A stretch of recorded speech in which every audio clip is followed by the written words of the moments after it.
What happened in the valley of dry bones?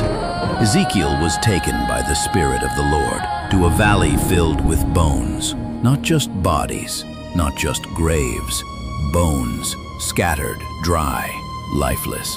And God asked him, "Can these bones live?" Lord, only you know. Then came the command, "Prophesy to these bones." So he spoke, and suddenly a rattling sound. Bones came together, tendons formed, flesh appeared, but still no breath. Then God said, "Prophesy to the wind." Call the breath from the four winds. And breath entered them. They stood up.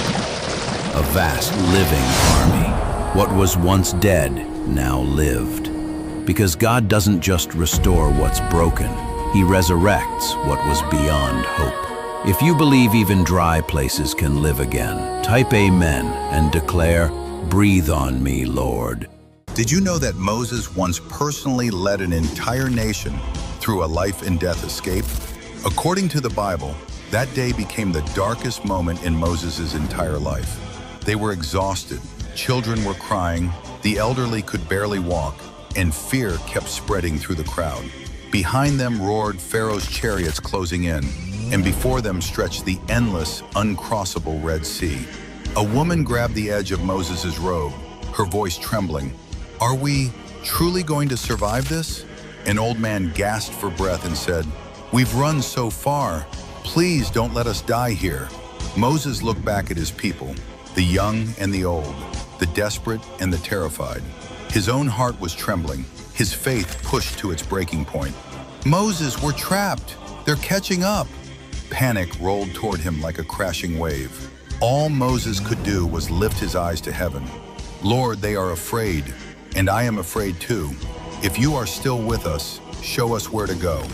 In the deepest moment of despair, the voice of the Lord tore through their fear. "Moses, move forward. Lift your staff and stretch out your hand. I have already prepared the way for you." Moses gathered the last strength of his faith and raised his staff. Instantly, a violent wind rose. Lightning split the sky. The sea burst open. Towering walls of water stood on each side, and dry ground appeared beneath their feet. "Go! The Lord is leading us." They passed through the impossible, not by strength, not by weapons, but by trusting the God who never fails. When the last person stepped onto the other shore, the waters closed, and Egypt's power was swallowed in an instant. In the silence after the storm, the Israelites finally understood. Miracles do not begin with strength. They begin with the moment Moses said, "I believe." If you believe God can make a way in your impossibility as well, write Amen in the comments and share this so more people can see. In the 12th year of Ahaz, king of Judah, Hoshea son of Elah became king of Israel in Samaria, and he reigned 9 years. He did evil in the eyes of the Lord, but not like the kings of Israel who preceded him. Shalmaneser, king of Assyria, came up to attack Hoshea, who had been Shalmaneser's vassal and had paid him tribute. But the king of Assyria discovered that Hoshea was a traitor, for he had sent envoys to So, king of Egypt, and he no longer paid tribute to the king of Assyria, as he had done year by year. Therefore Shalmaneser seized him and put him in prison. The king of Assyria invaded the entire land, marched against Samaria, and laid siege to it for 3 years. In the 9th year of Hoshea, the king of Assyria captured Samaria and deported the Israelites to Assyria. He settled them in Halah, in Gozan on the Habor River, and in the towns of the Medes. All this took place because the Israelites had sinned against the Lord their God, who had brought them up out of Egypt from under the power of Pharaoh, king of Egypt. They worshipped other gods and followed the practices of the nations the Lord had driven out before them, as well as the practices that the kings of Israel had introduced. The Israelites secretly did things against the Lord their God that were not right. From watchtower to fortified city, they built themselves high places in all their towns. They set up sacred stones and Asherah poles on every high hill and under every spreading tree. At every high place they burned incense, as the nations whom the Lord had driven out before them had done. They did wicked things that aroused the Lord's anger. They worshipped idols, though the Lord had said, "You shall not do this." The Lord warned Israel and Judah through all his prophets and seers, "Turn from your evil ways.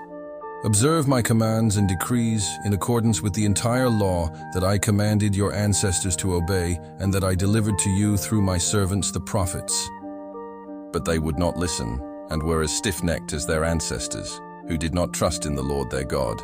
They rejected his decrees and the covenant he had made with their ancestors and the statutes he had warned them to keep.